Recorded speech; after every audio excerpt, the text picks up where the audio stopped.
7ই November ঐতিহাসিক বিপ্লব ও সংহতি দিবস আমাদের জাতীয় জীবনে একটি মহিমামণ্ডিত একটি দিন। এদিনে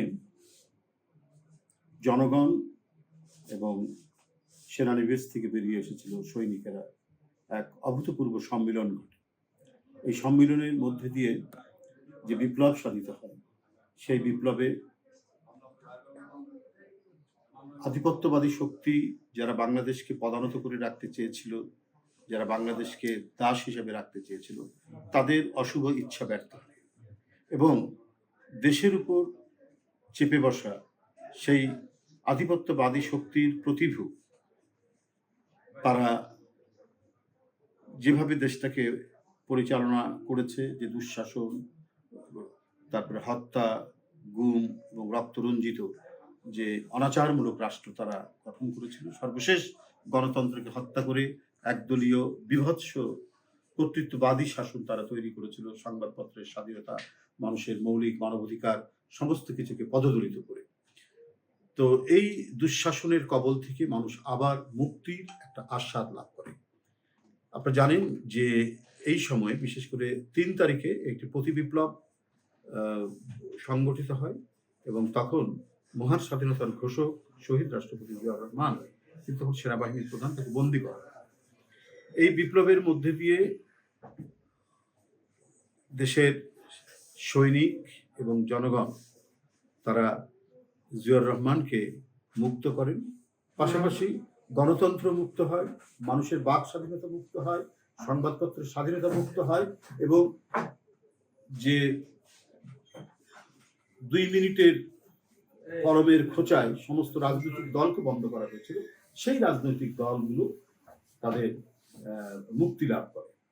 তো এটার যে অন্তর্নিহিত যে চেতনা, সেটা অত্যন্ত গভীর এবং এর অন্তর্নিহিত চেতনা আজও আমাদেরকে উদ্বুদ্ধ করে যে কোনো কর্তৃত্ববাদী পৈশাচিক শাসনের বিরুদ্ধে লড়াই করতে।